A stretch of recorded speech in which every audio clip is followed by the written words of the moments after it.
ത്രിയേക ദൈവത്തിൻ്റെ ധന്യ തിരുനാമത്തിന് മഹത്വമുണ്ടാവട്ടെ. കർത്താവിൽ പ്രിയപ്പെട്ടവരെ, ശ്ലീഹ നോമ്പിൻ്റെ ഈ അനുഗ്രഹീത വേളയിൽ നമ്മുടെ കർത്താവിൻ്റെ അപ്പോസ്തലന്മാരുടെ ജീവിതത്തെപ്പറ്റി, അവരുടെ സുവിശേഷ ധർമ്മത്തെപ്പറ്റിയൊക്കെ നാം ചിന്തിച്ചു വരികയാണ്. നമ്മുടെ കർത്താവ് എന്തിനാണ് ഈ ശ്ലീഹന്മാരെ വിളിച്ച് ആക്കിയത്? അവരെ എന്തിനാണ് നിയമിച്ചത്? അത് സംബന്ധിച്ച് നല്ല ഒരു ഉൾക്കാഴ്ച നമുക്ക് നൽകുന്ന ഒരു വേദഭാഗമാണ് വിശുദ്ധ മർക്കോസിൻ്റെ സുവിശേഷം 3-ാം അധ്യായം 14-ാം വാക്യം. ഇങ്ങനെയാണ്: അവൻ തന്നോട് കൂടെ ഇരിപ്പാനും പ്രസംഗിക്കേണ്ടതിന് അയപ്പാനും ഭൂതങ്ങളെ പുറത്താക്കേണ്ടതിന് അധികാരമുണ്ടാകുവാനും 12 വരെ നിയമിച്ചു. The 12 apostles were commissioned and officially sent out by Jesus. എങ്ങനെയാണ്, എന്തിനാണെന്ന് പറയുകയാണ്. ഒന്നാമത്തെ കാര്യം, തന്നോട് കൂടെ ഇരിക്കാൻ വേണ്ടിയാണ് കർത്താവ് അവരെ വിളിച്ചത്. സർവവല്ലഭനായ ദൈവം തൻ്റെ സ്വർഗോന്നതികൾ എല്ലാം വെടിഞ്ഞ് ഈ ഭൂമിയിൽ വന്നപ്പോൾ അവനോടൊപ്പമായിരിക്കാൻ 12 പേരെ തിരഞ്ഞെടുക്കുകയാണ്. ടു ബി വിത്ത് ജീസസ്, യേശുവിനോടൊപ്പം ആയിരിക്കുക. നമുക്ക് സുവിശേഷത്തിൻ്റെ ആരംഭത്തിൽ കേൾക്കാവുന്ന ഏറ്റവും മനോഹരമായ വാർത്ത എന്താണ്? മാലാഖ വന്ന് പറയുന്ന വാർത്തയാണ്, ഗോഡ് ഈസ് വിത്ത് അസ്. വിശുദ്ധ മറിയാമിനോട് പറയാണ്, അവന് പേരിടേണ്ടത് ഇതാണ്. യേശുക്രിസ്തുവിൻ്റെ ജനനത്തെപ്പറ്റി പറയുമ്പോൾ, യേശുക്രിസ്തു ആരാണ് എന്ന് പറയുമ്പോൾ അവിടെ വ്യക്തമാക്കുകയാണ്, അവന് ഇമ്മാനുവൽ എന്ന് പേര് വിളിക്കണം. ആ പേരിൻ്റെ അർത്ഥം എന്താണ്? God is with us. ദൈവം നമ്മോട് കൂടെ എന്നാണ് അർത്ഥം. അപ്പോൾ ദൈവം നമ്മോട് കൂടെ എന്ന അർത്ഥമുള്ളവൻ നമുക്കൊപ്പം വന്ന് താമസിക്കുകയാണ്. അവൻ 33 വർഷം ഈ ലോകത്തിലുണ്ടായിരുന്നു. 3.5 വർഷം അവൻ തൻ്റെ ശ്ലീഹന്മാർക്കൊപ്പം പരശുശ്രൂഷയിലുണ്ടായിരുന്നു. ആ സമയമെല്ലാം ഈ ശ്ലീഹന്മാരും അവനോടൊപ്പം ഉണ്ടായിരുന്നവരാണ്. ഞാൻ നേരത്തെ ഓർമ്മിപ്പിച്ചതുപോലെ, ഒരു ശ്ലീഹായിരിക്കുക എന്ന് പറഞ്ഞാൽ അതിന് വെച്ച ഒരു പ്രധാന ക്വാളിഫിക്കേഷൻ എന്തായിരുന്നു? യേശുക്രിസ്തുവിൻ്റെ മാമോദീസ മുതൽ സ്വർഗാരോഹണം വരെ അവനോടൊപ്പം ഉള്ളയാളായിരിക്കണം എന്നുള്ളത്. അതുകൊണ്ട് to be with Jesus is a very vital point in becoming an apostle. ഒരു അപ്പോസ്തോലനാവണമെങ്കിൽ യേശുവിനോടൊപ്പമായിരിക്കുക എന്നുള്ളത് വളരെ പ്രധാനപ്പെട്ട കാര്യമാണ്. അപ്പോൾ ജഡധാരണം ചെയ്ത് ദൈവം ലോകത്തിലേക്ക് വരുമ്പോൾ അവൻ പറയുന്നു, ആ പേരിൻ്റെ അർത്ഥം ഗോഡ് ഈസ് വിത്ത് അസ് എന്നാണ്.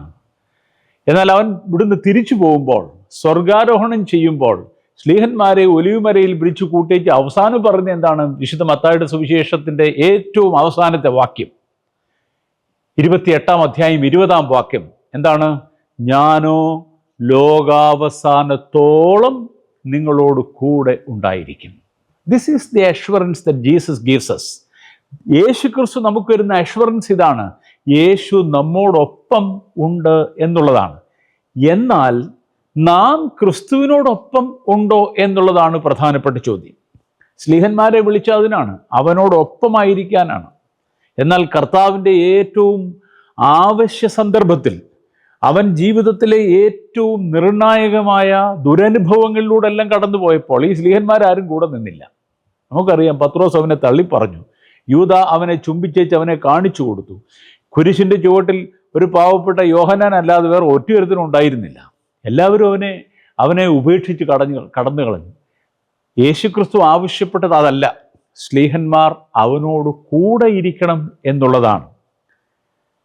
അവരോട് കൂടെ ഇരിക്കേണ്ടതിന് അവൻ ശ്ലീഹന്മാരെ നിയമിച്ചു എന്ന് പറയുമ്പോൾ ഒരു കാര്യം കൂടെ വ്യക്തമാക്കണം. അവൻ ഈ ലോകത്തിൽ നിന്ന് മാറ്റപ്പെട്ടപ്പോഴും, ശരീരപ്രകാരം സ്വർഗാരോഹണം ചെയ്ത് ഇവിടെ നിന്ന് പോകുമ്പോഴും അവൻ നമുക്കൊപ്പം തന്നെയാണ്. അവൻ അപ്പമായി ഒപ്പമാണ്. അവൻ അപ്പമായിട്ട് നമുക്കൊപ്പമുണ്ട്. അതുകൊണ്ട് ഒപ്പമായി തീരാൻ അപ്പമായി തീർന്നവനാണ് നമ്മുടെ കർത്താവ്. നമുക്ക് കർത്താവിനൊപ്പം ജീവിക്കാൻ കഴിയുന്നുണ്ടോ? പ്രിയപ്പെട്ടവരെ, ഓരോ ആരാധനയിലും നമ്മൾ പോയി കർത്താവിനെ അനുഭവിക്കുന്നു, സ്വീകരിക്കുന്നു.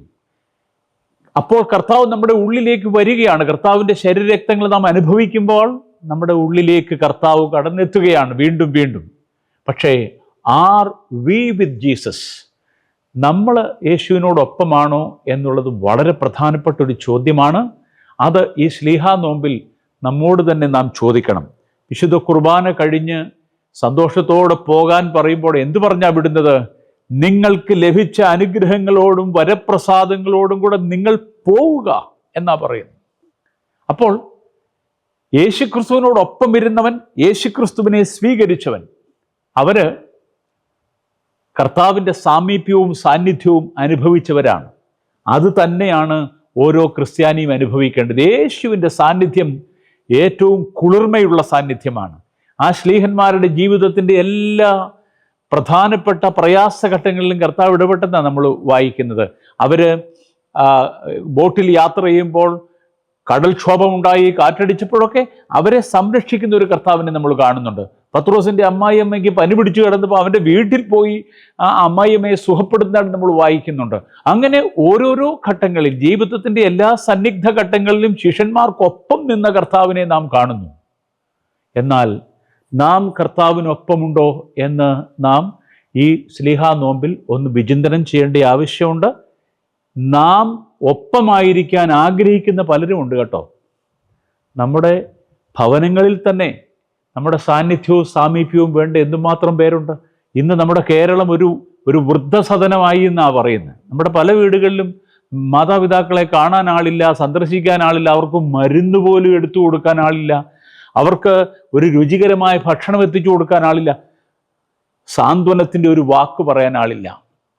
അങ്ങനെയുള്ള ഒരു വേളയിൽ നമുക്ക് നമ്മുടെ പ്രിയപ്പെട്ടവർക്കൊപ്പം നിൽക്കാൻ കഴിയുന്നുണ്ടോ? കൂടെ ഇരിക്കുക, അവനോടൊപ്പമായിരിക്കുക എന്ന് കർത്താവ് പറയുമ്പോൾ, ഈ മനുഷ്യർക്ക്, നമ്മെ ആവശ്യമുള്ളവർക്ക് അവരുടെ അടുക്കൽ അണയുവാനും അവരെ സാന്ത്വനിപ്പിക്കുവാനും ചേർത്ത് നിർത്തുവാനും ആവശ്യങ്ങളിൽ തുണയായിരിക്കാനും നമുക്ക് കഴിയുന്നുണ്ടോ എന്നുകൂടി നാം ഈ നോമ്പിൽ ഒന്ന് വിചിന്തനം ചെയ്യണം.